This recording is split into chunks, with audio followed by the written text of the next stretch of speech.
오늘 하나님께서 우리에게 주시는 말씀은 열왕기상 20장 1절에서 12절까지의 말씀입니다.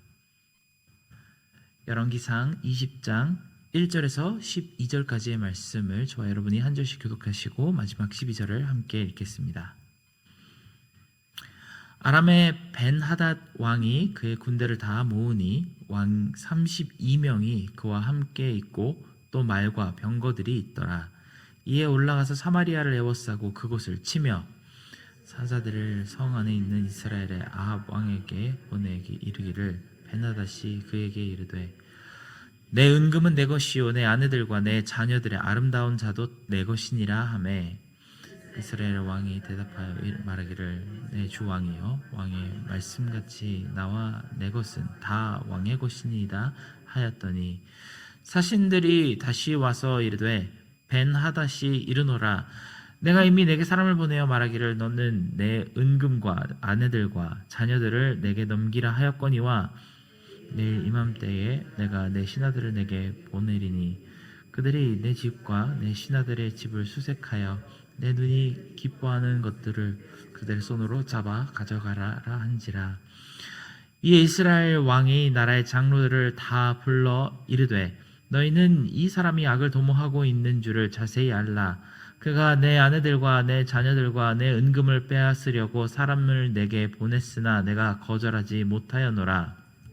모든 장로와 백성이 다 왕께 아뢰되 왕은 듣지도 말고 허락하지도 마옵소서 한지라.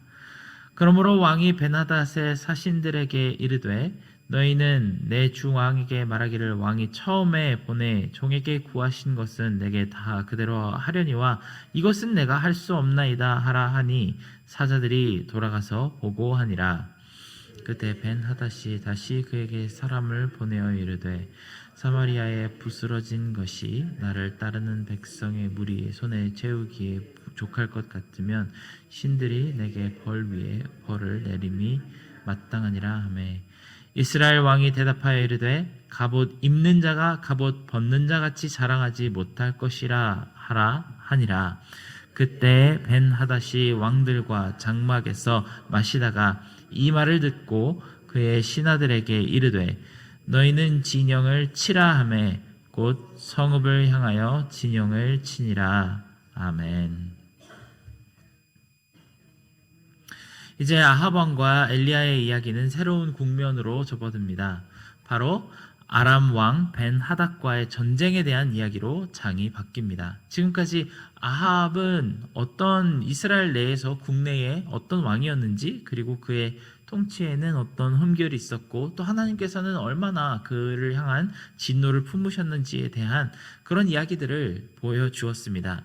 그리고 어제까지의 말씀에 보면은 가장 밑바닥까지 좌절한 선지자 엘리야에게 하나님은 앞으로 어떤 일을 준비하셨는지에 대해서 보여주시며 새로운 선지자 엘리사를 세우는 것으로 한 장이 마무리되었습니다. 이제 이 글을 읽었던 사람들은 한 가지 궁금증이 생겨야만 합니다. 과연 하나님께서 하신 이 예언은 어떻게 이루어질 것인가? 그리고 이 예언이 이루어짐에 따라 어떻게 하나님의 뜻이 성취되는가를 보고 싶어하는 그런 기대가 생겨야만 합니다. 이스라엘 역사에 대해 깊은 관심을 두며 이 글을 보는 사람들이라면 특히 어제 말씀 중에서 하나님께서 왜 갑자기 아람의 왕을 세우라고 하셨는지 의아할 수밖에 없습니다. 이 시점까지만 해도 아람의 왕은 벤하닷이었는데 갑자기 이스라엘 왕만 예후로 새로 세우라는 말씀이 아니라 아람의 왕까지 새로 세우라는 말씀을 하시니 이 난데없는 전개에 머리를 갸웃할 수밖에 없습니다. 하지만 구약의 반복되는 역사를 잘 알고 있는 독자들이라면 이미 여기서 한 가지 눈치를 챌 것입니다. 이스라엘이 죄를 지었을 때 하나님은 상당히 일관적인 방식으로 주변 국가가 힘을 얻도록 허락하셨습니다. 마치 하나님이 힘과 능력이 부족하셔서 그 백성들이 이방 민족에게 넘어가는 것을 막지 못하는 것이 아니라 모든 나라의 권세와 그 운명이 전부 하나님의 손에 있다는 것을 알려주시듯 하나님은 이 자격 없는 백성들을 치시기 위해 잠시 동안 다른 민족의 권세를 허락하시는 결정을 하십니다. 이번에는 아람이라는 나라를 사용하려고 마음 먹으셨습니다. 오늘 나오는 벤하닷은 상당히 커다란 영향력을 가진 왕이었습니다. 이 말씀에 보면 주변에 32개 나라의 왕을 거느리고 정복전쟁을 하러 사마리아를 쳐들어왔다고 이야기합니다. 32개나 되는 크고 작은 부족 국가들을 제후처럼 이렇게 거느렸다면 그는 아마 엄청난 권세를 가졌던 사람임이 분명합니다. 그 아래 군사력도 많았을 것이고 그는 아마 이스라엘을 아주 손쉽게 정복할 수 있을 것이라는 그런 생각을 가지고 이 자리로 나왔을 것입니다.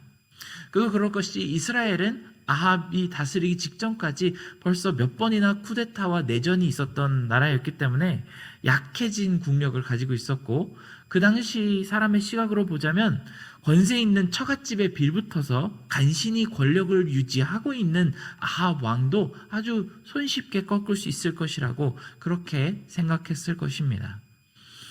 그가 이스라엘과 전쟁을 하러 와서 아합 왕에게 요구하는 것을 보면 아주 터무니없는 것을 요구합니다. 그의 모든 재산과 아내들과 딸들과 그리고 가진 모든 것들을 전부 다 내놓으라고 말을 합니다. 거의 날강도나 다름없는 요구이죠. 하지만 놀라운 것은 아합의 반응입니다. 아무런 반발도 하지 못하고 그저 내 주 왕이여 왕의 말씀과 같이 내 것은 다 왕의 것이니이다 라고 굴욕적인 반응을 보입니다. 그런데 문제는 여기서 끝이 아니었습니다. 만약 아합 왕이 이렇게 너무 쉽게 요구 조건을 들어주었던 것처럼 느껴서인지 벤하닷은 그 신하들의 재산들과 사람들까지 다 내어놓으라고 요구를 하게 됩니다. 그리고 이 요구는 바로 전쟁의 불씨가 되고 맙니다. 하지만 엘리야에게 하나님은 이 바로 직전에 세밀한 목소리로 하사엘을 아람의 왕으로 세우셔서 아합 왕을 그로 치시겠다고 말씀하셨고 그 뒤를 이어 예후를 이스라엘의 왕으로 세우라고 명하셨습니다. 아합 왕을 그 끔찍한 죄를 하나님은 이미 징벌하실 칼로 하사엘과 예후를 준비하신 것입니다. 그렇다면 벤하닷이 일으키는 이 전쟁은 과연 어떻게 될까요? 우리가 이미 오늘 말씀에서 본 것처럼 이스라엘과 아람의 병력 차이는 도저히 메꿀 수 없을 만큼 컸고 아합은 이 사실을 이미 잘 알고 있었습니다. 더 절망적인 것은 아합이 하나님과의 관계가 그렇게 좋지 못하기 때문에 하나님의 기적을 바라서 이 전쟁을 이길 수 있을 것 같은 그런 상황이 아닙니다. 이미 하나님께서는 한도까지 진노하신 그런 상황이고 만일 벤하닷이 아니더라도 어떤 방식으로든 하나님은 이 아합 왕가를 무너뜨릴 준비가 다 되셨습니다.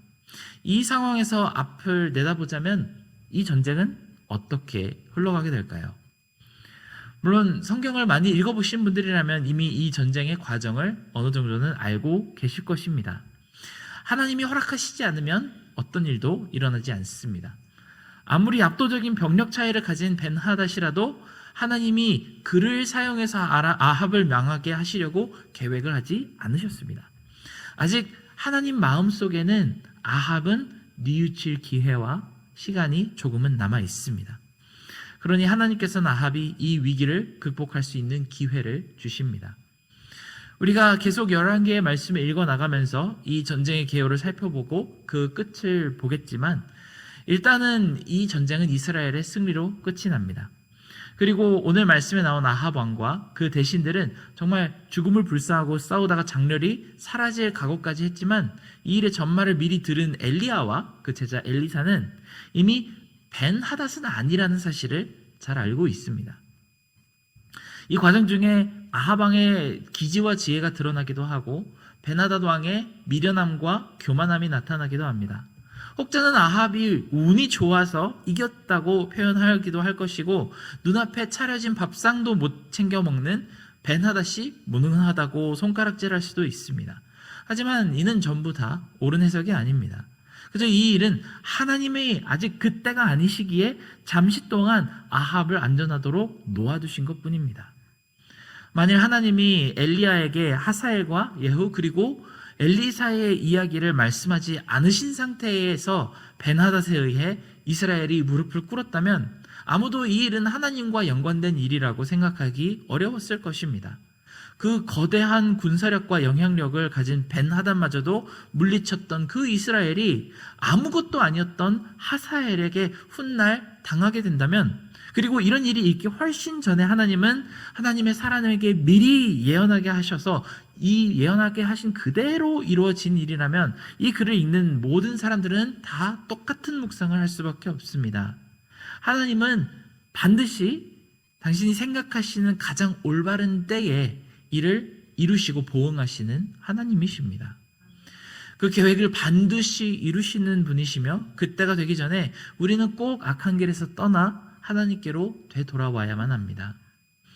이후에는 엘리야가 하나님의 부르심을 받고 올라간 뒤 정말 엘리사가 하사엘을 만나서 그에게 말하는 장면을 볼 수 있습니다. 그 장면은 열왕기하 8장에 기록이 남아있는데 정말 놀라운 말씀이 적혀 있습니다. 하나님의 사람 엘리사가 하사엘이 부끄러워하기까지 그의 얼굴을 쏘아보다가 우니 하사엘이 이르되 내 주여 어찌 우시나이까 하는지라 대답하되 내가 이스라엘 자손에게 행할 모든 악을 내가 알미라. 네가 그들의 성에 불을 지르며 장정을 칼로 죽이며 어린아이를 맺히며 아이벤 부녀를 가리리라 하리니 하사엘이 이르되 당신의 개 같은 종이 무엇이기에 이런 큰 일을 행하러 오리까 하더라. 엘리사가 대답하되 여호와께서 네가 아람 왕이 될 것을 내게 알게 하셨느니라 하더라. 이런 국난을 틈타 예후가 이세벨을 죽이고 그 집안 사람 전부를 심판하게 됩니다. 그제서야 세상 모든 사람들은 이 일은 반드시 여호와 하나님으로 인해 그 뜻대로 된 것임을 알고 인정하게 됩니다. 모든 인간은 자신의 끝을 알지 못합니다. 그것이 바로 내일이 될 수도 있고 아주 먼 미래가 될 수도 있습니다. 확실한 것은 한 가지도 없습니다. 하지만 오늘 말씀을 통해 아주 확실한 한 가지의 메시지를 우리 모두가 듣게 되기를 바랍니다. 바로 모든 것은 하나님의 뜻대로 될 것이며 지금 우리 죄에 대한 보응을 당장에 받지 않더라도 언젠가는 반드시 그 값을 치르게 된다는 진리입니다. 한동안 기독교 교리에는 이런 질문이 있었습니다. 그냥 살고 싶은 대로 막 살다가 마지막에 죽기 직전에 회개하면 되는 것이 아닐까요? 그러면 이 삶도 정말 만족스럽게 살 수 있고 또 사후세계에서도 굉장히 만족을 누리며 살 수 있을 텐데요. 하지만 하나님은 그렇게 쉬운 분이 아니십니다. 오늘 말씀의 시점에 보면 아합 왕과 그 일가에게는 아직 시간이 많이 남아 있습니다. 벤하닷의 군세가 아무리 많아도 하나님이 정하신 시간이 되지 않는다면 그들은 이스라엘을 털끝만큼도 건드릴 수가 없습니다. 하지만 그만큼 확실하게 아합 왕가의 멸망 또한 정해져 있었습니다. 하나님은 분명히 그 뜻을 이루십니다. 만일 벤하닷의 커다란 군대가 기적적으로 패퇴하는 것을 보고 아합 왕이 돌이킬 수 있는 기회를 얻었다면 얼마나 좋았을까요? 하지만 그런 일은 안타깝게도 일어나지 않았습니다. 우리 모두에게 각자의 날이 이미 정해져 있다는 사실을 기억해야만 합니다. 아합 왕의 케이스를 보았을 땐 그것을 엘리야도 알았고 엘리사도 알았고 하나님도 알고 계셨지만 아합만은 모르고 있었습니다. 그것이 정말 이 전체 스토리의 치밀한 아이러니입니다. 그리고 그것은 우리 또한 마찬가지입니다. 그러니 우리는 우리에게 아직 기회가 남아있을 때, 우리의 날이 남아있을 때 하나님께 가까이 다가가야만 합니다. 또한 우리의 사랑하는 가족들과 친지들은 어떻습니까? 그들에게는 얼마나 많은 시간이 남아있을까요? 우리의 자녀들과 우리의 친척들이 하나님을 믿는 신앙에서 지금은 멀리 떠나서 세상을 섬기며 살고 있다면 그들에게는 얼마나 많은 시간이 남아있을까요? 그것이 당장 내일이 아니라고 해서 우리는 안심하고 조금 더 그렇게 살도록 놔둬도 괜찮을까요? 그럴 수가 없습니다. 오늘 하루가 평안했다고 해서 하나님을 섬기지 않고 보내는 이 삶이, 이 시간이 안전하다고 말할 수가 없습니다. 그렇기에 오늘 우리가 하나님의 전하는 소식을, 그 굿 뉴스를 우리가 그들에게 전할 때 그들이 듣지 않는다고 하더라도 꼭 우리는 힘을 주어 말하며 반드시 다시 돌아오라고 종용할 수밖에 없습니다.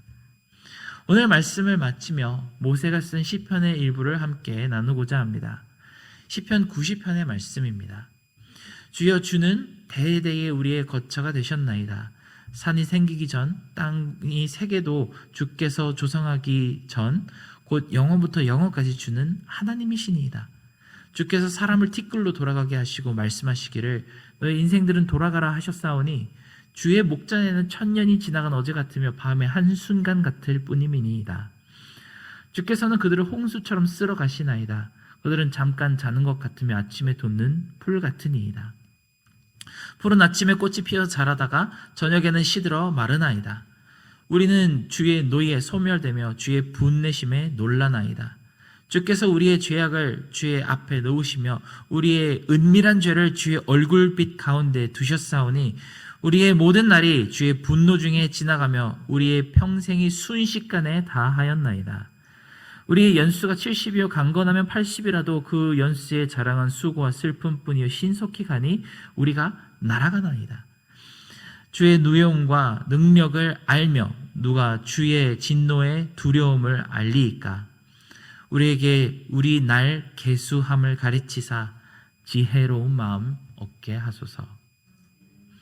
우리에게도 이런 지혜로운 마음을 하나님께서 주셔서 우리 삶 가운데 우리의 사랑하는 사람들의 인생을 주관하시는 하나님의 손길을 보기를 기도 가운데 간구하기를 원합니다. 함께 기도하겠습니다. 사랑하는 하나님, 우리는 우리의 날수를 알지 못하지만 하나님은 우리가 태어나는 그 순간에서부터 우리가 하나님을 찾는 그 순간, 그리고 하나님으로 떠났다가 다시 되돌아오는 모든 순간을 아시고 우리의 끝을 미리 정해놓으신 하나님이신 줄을 믿고 고백합니다.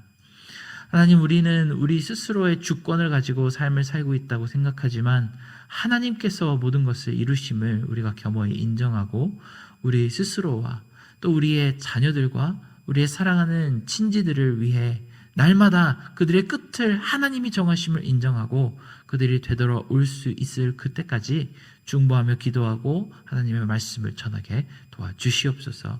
모든 은혜에 감사드리며 예수님의 이름으로 기도드렸습니다. 아멘.